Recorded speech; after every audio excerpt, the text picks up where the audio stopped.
हम सही लोगन के ना खास भाईनी ढेर ढेर बदमाशन के पास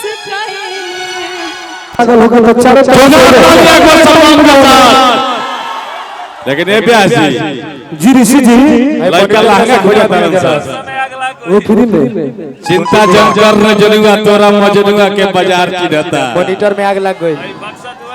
ये हलचल जब बिहार से तेज होती है और नेपाल की दमदार अभिनेत्री जो भोजपुरी में आके क्लिक कर गई, हल्दी गाना से आई थी सौम्या जी, हमको याद है, हम तो डिक्शनरी पढ़ते हैं।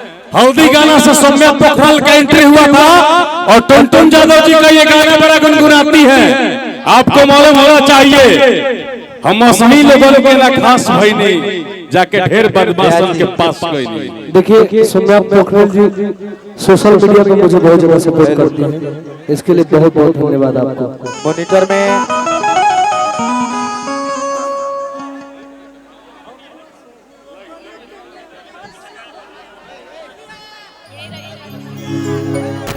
हेलो तुम लोग भी रहो। हेलो ओ लड़कियां मॉनिटर में सब लोग रहो, बैठ क्यों रहे हो, खड़े रहो, कोई उधर रहो। आ रहा हूँ मैं अब सबसे पहले सौम्या जी आप लोग कुछ बोल रही हैं। फर्स्ट टाइम मैं आई हूँ बेटा लाई। आप सभी जितने भी लोग मेरे सामने, हम भोजपुरी में बोला, जितना लोग बानी हमरा सामने और है स्टेज पर, सबके सबसे पहले तो दिल से प्रणाम बा हमरा तरफ से। तालिया तालिया। और साथ में देखा था नहीं, लेकिन अपने लोग इनके शेर टुनटुन यादव जी और इनकर सॉन्ग में हम जब भी रील्स बनावनी एगो अलग अंदाज में बनावनी और एक अलग ही फीलिंग आवेला। और इनकर एगो सॉन्ग भी बा, हम बहुत गावे नहीं उस सॉन्ग के, एक बार पहले भी गाया था ना, हमको उतना याद नहीं है लेकिन थोड़ा बहुत गाती हूँ। हाँ गाइए गाइए। हम सही लोगन के ना खास भाईनी ढेर ढेर बदमाशन के पास बस मेरे को इतना ही आता है, लेकिन बहुत अच्छा लगता है इनका सॉन्ग। रंगदारी जितना भी सॉन्ग अरे कि नमो के हमर जय कहार लागला आ दुआ बाबा जनता दरबार लागला। अरे कि सारा दुश्मन हमर सा लागला आ नमो के हमर जय एगो गाना गानी। अरे की हवाई में हो सरवा के दिन में थाना बाटे हो मेरे जमीन में। इसी बीच एक और गाना आ गया। अरे की जौना रानी पर गुमान करता रे बेटा ओहो रानी पड़ा के छोड़ा न जाने कितने नगमे आप लोगों ने इतना मोहब्बत मुझे दिया कि आज के दौर में जो टोटी फोर खड़े आते हैं तन मन धन से, रोहित यादव जी सारा मैनेजमेंट इन्हीं का है। अब पानी कहाँ से आएगा और रसगुल्ला कहाँ से आएगा, रोहित जी जानते हैं सब। रोहित यादव जी भाई छोटे बहुत बहुत धन्यवाद। और एक हम गाना भैया के प्यार से बात से करे सुजन से गाना शूट कर रही है इनके घर पे। हरी की बालू के होटे हर की पैसा बालू के होटे हर तले जो कोनो रही हके रे चलिया पैसा सब बालू के होटे।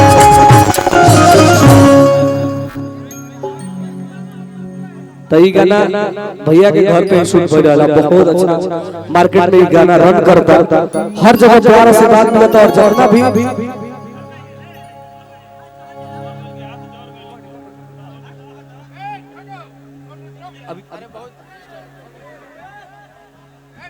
रोहित भैया का फरमाइश है कि बालुआ लगाना भैया गा भी दीजिएगा, रिकॉर्डिंग भी कर दीजिएगा, सब होगा। लेकिन आप लोगों ने इस लगन में मुझे जलफा बजवा रहे हो, कौन सा गाना है आप लोग जानते हैं? हाँ, और इस गाना ने भाई रिकॉर्ड बीट कर दिया। इस खाली करो लो स्टेज भाई। ऋषि जी उस गाने की बात नहीं हो रही है, गाने किंग डीएस ट्यून की बात हो रही है।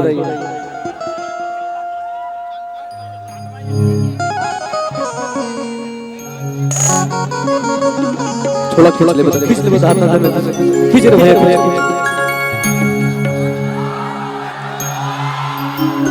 अरे किराना दाद हो पगली हथरिया में आई बनी डर के हुए से देखे हमारा आया लाठी देखा वो तनी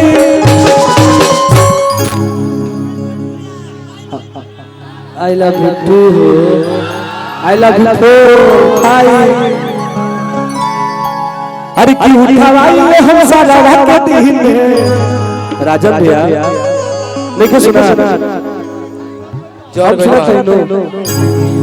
अगर आप प्यार नहीं दिएगा तो मजा नहीं आएगा। आप लोग जान भोजपुरी में पहला ऐसा चीज है कि आप लोग रहते हो कुछ भी गा के हिट हो जाते हैं, एल्बम तक गा के हिट हो जाइए। आज के डेट में आपका भाई प्रोग्राम भी बहुत ज्यादा कर रहा है, ये बात आप लोग देख रहे हैं, तो ये आप लोगों का मोहब्बत है।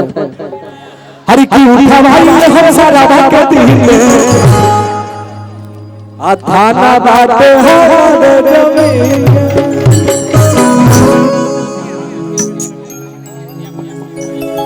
सोनू भैया को स्टेज खाली कराओ।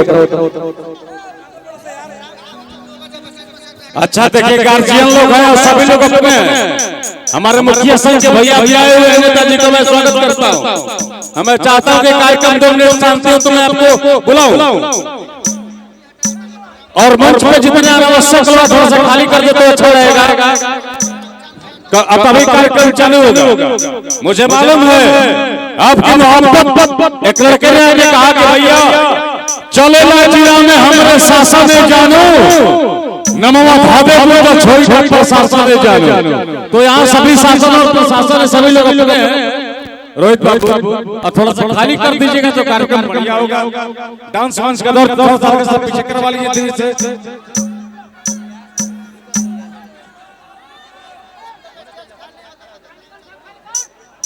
नहीं थोड़ा बहुत जगह तो चाहिए।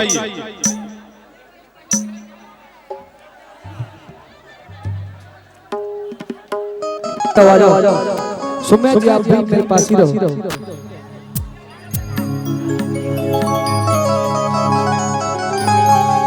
हरि की तुझे हर बाबा के क्यों ले सजनिया तो रुपया के कीमत तुझे। और इस गाना ने मुझे बहुत ज्यादा प्यार आशीर्वाद इस साल दे रहा है भाई, और उसमें सबसे ज्यादा योगदान आप सबों का है। और पीछे से और आगे से भाइयों का फरमाइश भी है कि रिकॉर्डिंग भी होगा, रिकॉर्डिंग होगा, बीच बीच में रिकॉर्डिंग भी होगा, गाना भी गाया जाएगा। लेकिन ऋषि जी बोल रहे हैं हरि की चिंता जानी करो रे जनुआ तेरा मजनुआ के बाजार सिरता। पगली आजो के में थोड़ा टेंशन लगे तो पड़ी। हरि की चिंता जानी करो रे सुनिया तेरा मजनुआ के बाजार सिरता। अरे तलहना फिरिए में देती तो कंदार छिपता। भाई की तरफ से पुरस्कार।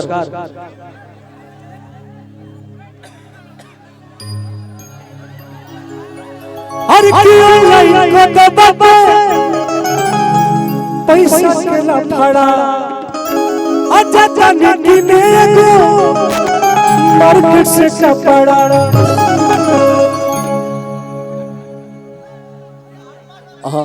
हेलो भाई सोनू भैया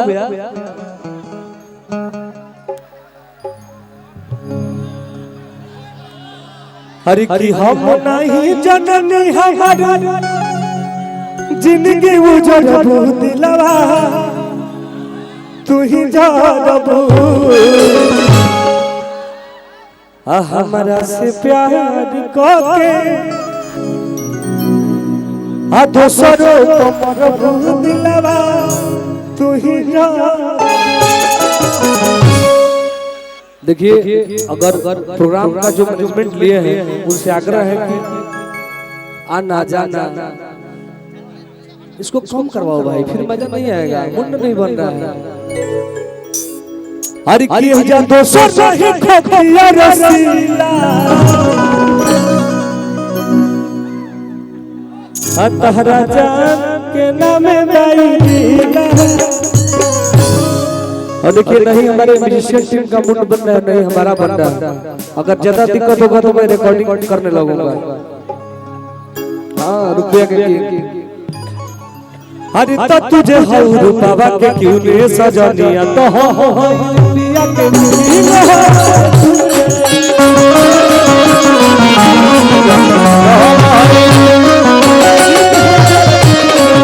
अरे तुझे हौर बाबा के क्यों ने सजनिया तो हो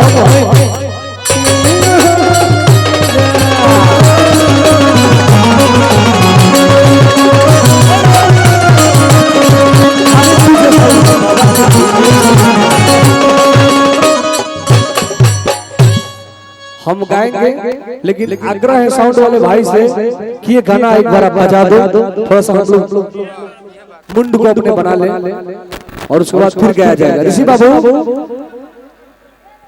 हिंदुस्तान की एक ऐसी आवाज जो सिर्फ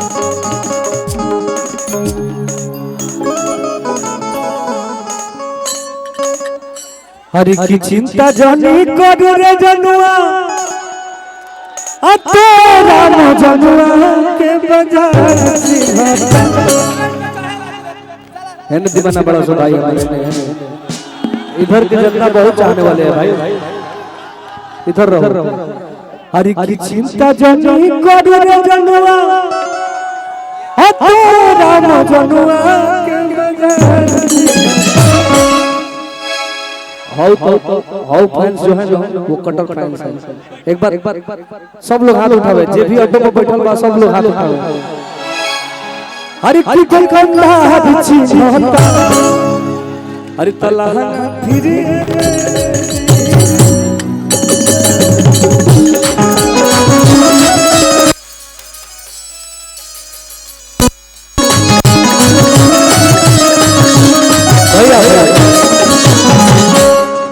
थोड़ा सा म्यूजिशियन टीम में साउंड कम है भाई,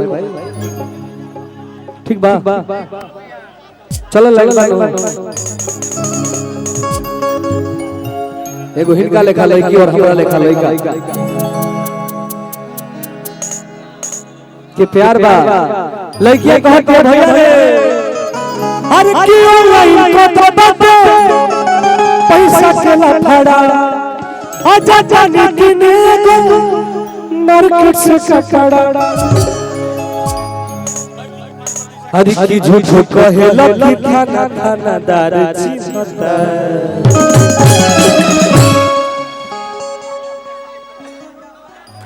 थोड़ा सा शांति बनवाइए भैया। आओ भैया अरे की ऑनलाइन को दबाते पैसा के लफड़ा जता नीति में ये मार्केट से ककड़ा।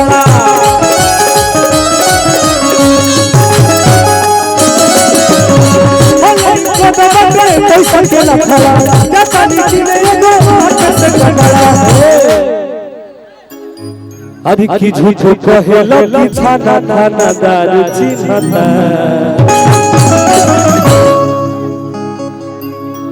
हरि की चिंता जानी करू रे जनुआ हरि तोरा मजनुआ के बाजार चिन्हता हरि की होई बाजार चिन्हता हरि तलहन